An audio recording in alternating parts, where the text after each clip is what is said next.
Israel का जंगी जुनून बेकाबू, आलमी मीडिया की आवाज भी दबाने की कोशिश। गजा में मीडिया हाउसेज वाले टावर अल जला पर बमबारी, 1 घंटे का अल्टीमेटम दिया, फिर बमबारी कर दी।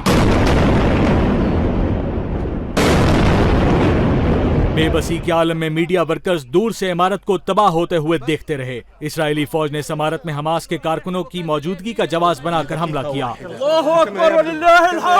अल जजीरा की जानिब से एक बयान में कहा गया है, इसराइल ये जान ले, अल जजीरा को खामोश नहीं कराया जा सकता।